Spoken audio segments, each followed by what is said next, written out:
हर साल बरसात से पहले वही चिंता, वही डर कि कहीं बारिश इस साल सब कुछ ना बहा कर ली जाए। सुन रही सुगनी, इस बार तो छप्पर बिल्कुल जवाब दे देगा। चारों ओर से पानी टपक रहा है, बांस भी सूख गए हैं, ना नई घास है ना रस्सी, ऊपर से हाथ में एक पैसा नहीं बचा। कैसे चलेगा आपका साल? रामदीन, अब हम क्या करें? तुम दिन भर खेत में काम करते हो, ऊपर से घर हर बार की तरह इस बार भी कमर तोड़ देगा।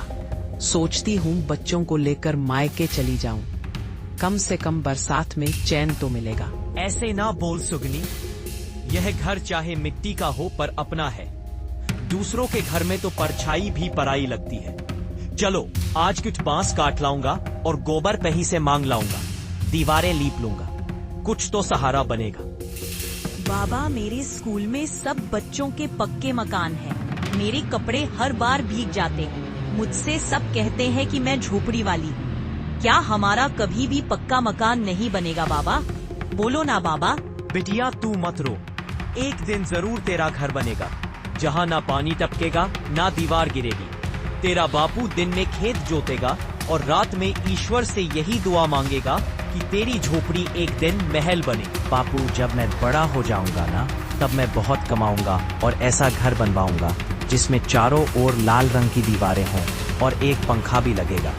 फिर आप छप्पर ना बांधना। अरे मेरा राजा बेटा, तेरा सपना ही तो मेरी ताकत है। जब तू इस मिट्टी के घर से आगे सोचेगा, तभी तो मेरी मेहनत सफल होगी। तू जो कहेगा मैं उस सपने पर 100 बार मिट्टी ढो दूंगा। अब की बार पानी आया तो देखना, रामदीन यह कोना जरूर से गिर जाएगा। पिछली बार आधी दीवार गिरी थी और एक बच्चा बाल बाल बच गया था। आपकी बारी तो ऊपर से नींद भी चुकने लगा है। लगता है सब बस लेपे लेते ही मर जाएंगे। जब तक मेरी सांस चलेगी कुछ नहीं होगा, तू फिक्र ना कर। मैं कल ही खेत से लकड़ी और बांस लाऊंगा, दीवारें भी लीप और छप्पर भी कसूंगा। भगवान ने गरीबी दी है, पर हाथ पैर तो सलामत है ना। ए ऊपर वाले, इस बार जरा रहम कर देना। मेरे बच्चों की आंखें भीग जाती है तो कलेजा हिल जाता है। तूने गरीबी दी ठीक है, पर कम से कम बारिश ऐसी ना देना जो सब बहा ले जाए। सुन रही सुगनी, पानी के छींटे आने लगे हैं। तू जल्दी से चूल्हा समेट ले और बच्चों को ओढ़नी उड़ा दे। अब जो होगा सो देखा जाएगा, मगर इन बच्चों को ठंड ना लगे बस। रामदीन, तुम दिन भर खेत में खटकर अभी तक छप्पर में बांस डाल रहा है। ऊपर से पेट में दाना तक नहीं गया और मन में डर बैठा है कि कहीं पिछली बार की तरह आधी रात को कुछ गिर ना जाए। माई, बाहर अंधेरा हो गया है, बिजली भी चमक रही है। मुझे डर लग रहा है माई। बाबा को बोलो ना अंदर आ जाए, वो भीग जाएंगे और मुझे तो उनकी खांसी की आवाज भी सुनाई दे रही है। अरे तू डर मत बेटा, तेरा बाबा बारिश से नहीं डरता। हम तो उस दिन से डरते हैं जब घर के अंदर रोटी भीग जाती है। तू अपनी माई के पास बैठ जा, मैं बस ये रस्सी बांध कर आती हूँ। रामदीन देखो, बांस से पानी टपकने लगा है और कोना भी भीग रहा है। आप क्या करोगे? वहाँ बैठे बस आप क्या कर रहे हो? सब बच्चे भी कांप रहे हैं और तेरा खुद का भी हाल ठीक नहीं है। सुगनी, अब जो होना होगा हो जाएगा। हम गरीबों के पास बचाने को कुछ नहीं होता, बस सहने की ताकत होती है। तू सबको कोने में समेट कर बैठा दे, मैं खड़ा रहूंगा जहां पानी टपकता रहेगा। बाबा मत जाओ बाहर, बाहर बहुत पानी आ रहा है, छत से भी टपक रहा है, दीवार भी भीग रही है। मुझसे अब रहा नहीं जाता, मुझे बहुत डर लग रहा है। माई भी कुछ नहीं बोल रही, बस चुप बैठी है। हम कहाँ जाए? अब तुम ही बोलो रामदीन। पूरा घर पानी से भर गया है और बच्चों का कंबल भीग गया है। अनाज के मटके में पानी घुस गया है। अब तो ऊपर वाले की रहम, अब जो हमें बचा ले। मैं सोच रहा हूँ कि अगर दीवार गिरे तो सबको लेकर भाग चले। वो जो पीपल का पेड़ है ना, गांव के बाहर, बस वही बैठ जाएंगे। मगर डर इस बात का है कि बच्चों को ठंड ना लग जाए। बाबा, एक दीवार से आवाज आई थी जैसे मिट्टी खिसकी। माई ने मुझे कसकर पकड़ रखा है और आप कह रहे हैं कि कुछ भी नहीं होगा। बाबा, मगर अब तो लगता है बहुत बुरा होने वाला है। मैं जानता हूँ बेटी, जब धरती कांपती है ना तो इंसान की हिम्मत भी हिल जाती है। मगर तू घबरा मत, मैं हूं ना, मैं कुछ नहीं होने दूंगा। जब तक ये हाथ पैर चल रहे हैं तब तक तू बिल्कुल मत डर। बाहर मूसलाधार बारिश शुरू हो गई थी। छत से टपकता पानी अब बूंद नहीं धार बन चुका था। बच्चों की सिसकियां दीवारों से टकरा रही थी और रामदीन का कलेजा कांप रहा था। रामदीन देखो, वो दीवार गिर गई। अनाज सारा का सारा कीचड़ में चला गया है। चारपाई दब गई है। अब क्या करेंगे रामदीन? अब कहाँ जाएंगे इस बारिश में? कौन हमें आसरा देगा? तुम ही बोल रामदीन। सबको संभाल सुगनी, अब और यहाँ नहीं रुकना है। बच्चों को ओढ़नी में लपेट ले तू। मैं सामान की नहीं सोच रहा, बस जान बच जाए तो बहुत है। चल गांव के बाहर चलते हैं। रामदीन बीवी बच्चों को लेकर घर से बाहर निकल पड़ा। आंगन में कीचड़ था, पीछे छप्पर गिरता गया और वो चलते गए। उस बूढ़े किसान ने पीछे मुड़कर एक बार भी नहीं देखा। पूरा आंगन कीचड़ में डूब गया था। चारपाई, अनाज, सब कुछ सड़ गया था। अब वो अपनी बीवी और बच्चों को लेकर पीपल के पेड़ के नीचे आ गया था।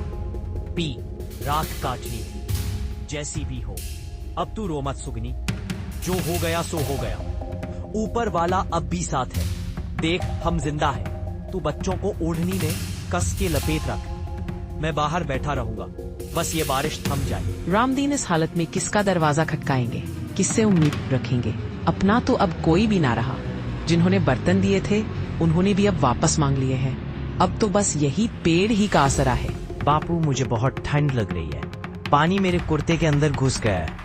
माई का पल्लू भीग गया है। कुछ खा भी नहीं पाए दिन भर से।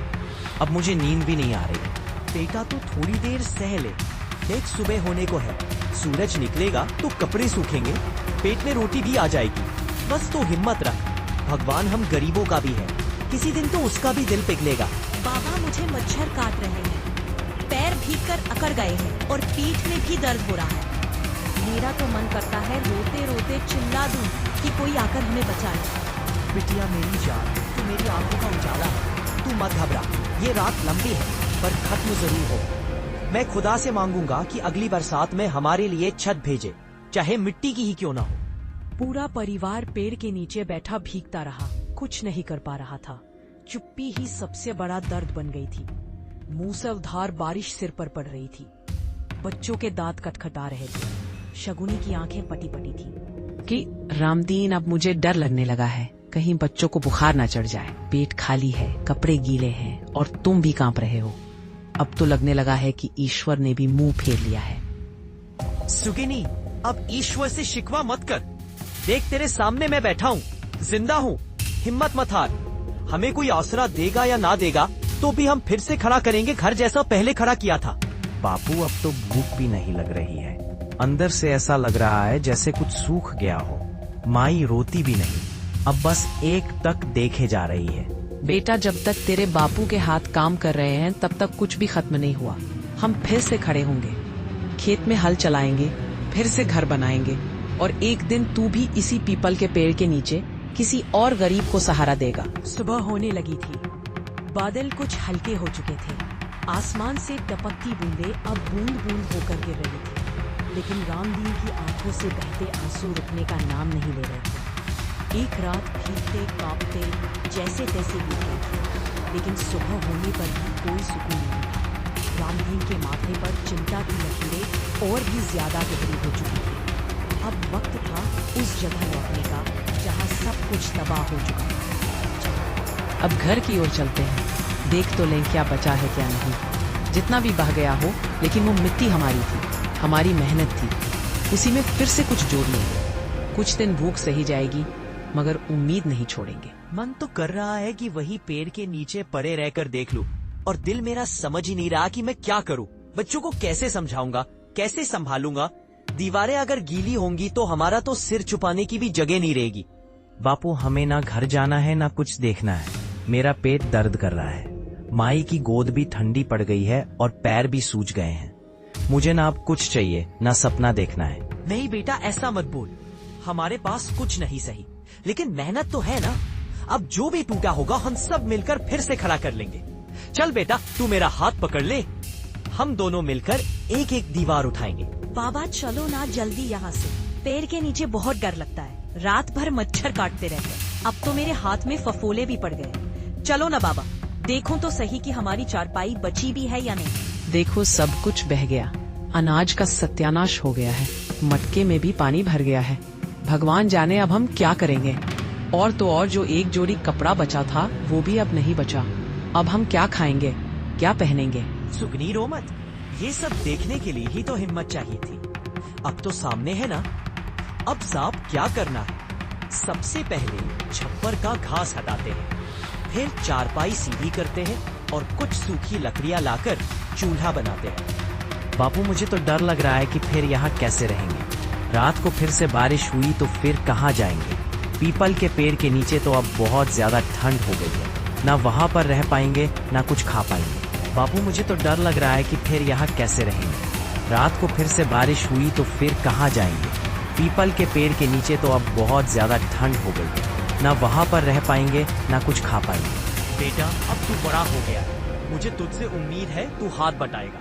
देख तू मुझसे पूछ रहा है कि कहाँ जाएंगे, तो सुन, हम कहीं नहीं जाएंगे।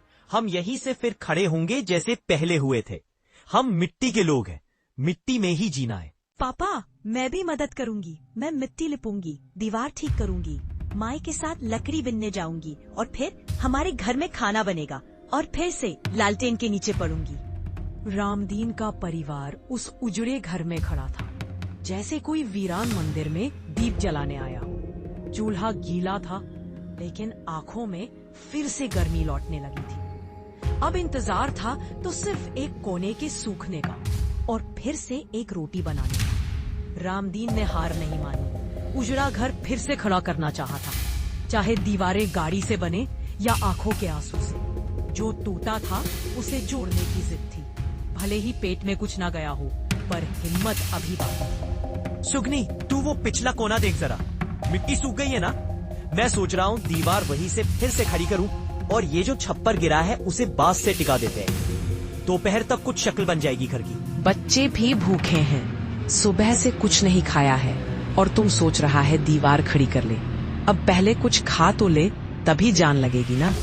बापू मुझे भूख लगी है, कल की खिचड़ी भी ठंडी थी और माई ने खुद नहीं खाई, बस हमें ही दे दी।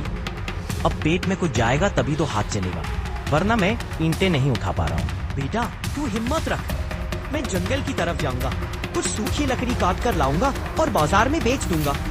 जो पैसे मिलेंगे उनसे आलू या चना लाऊंगा, फिर तेरी माई चूल्हा जलाएगी।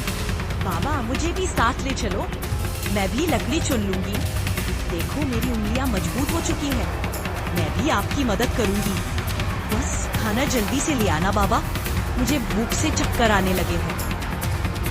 नहीं बिटिया, तू अभी घर पे रहे, मैं नहीं चाहता तू कांटों में पांव फंसा के रोए। तू मेरी जान है, पहले तुझे पढ़ाना है। देख तू बड़ी होकर मास्टरनी बनेगी, तू ही तो इस घर को संभालेगी। रामदीन लकड़ी काटने जंगल की ओर निकल पड़ा। आंखों में चिंता थी, जेब खाली थी, मगर उम्मीद अब भी जिंदा थी। एक छोटी रस्सी और कुल्हाड़ी के साथ कदम धीरे थे, लेकिन इरादा मजबूत था। रामदीन लकड़ी काटने जंगल की ओर निकल पड़ा। आंखों में चिंता थी, जेब खाली थी, मगर उम्मीद अब भी जिंदा थी। एक छोटी रस्सी और कुल्हाड़ी के साथ कदम धीरे थे, लेकिन इरादा मजबूत था। बच्चों तुम यहीं पर बैठो, मैं दीवार लीप देती हूँ और ये जो कोना बचा है उसे सूखा कर देती हूँ। फिर जब बाबू खाना लेकर आएंगे तब हम सब मिलकर यहीं पर बैठकर खाना खाएंगे। माए जब बापू आएंगे ना तो मैं सबसे पहले उनके पैर दबाऊंगा। उन्होंने हमें बरसात से बचाया, हमें छोड़कर कभी नहीं भागे। अब हम भी उनके साथ घर फिर से बना लेंगे। रामदीन की पीठ पर कुल्हाड़ी थी, चेहरे पर धूप की परछाई और दिल में बच्चों की भूख की कसक।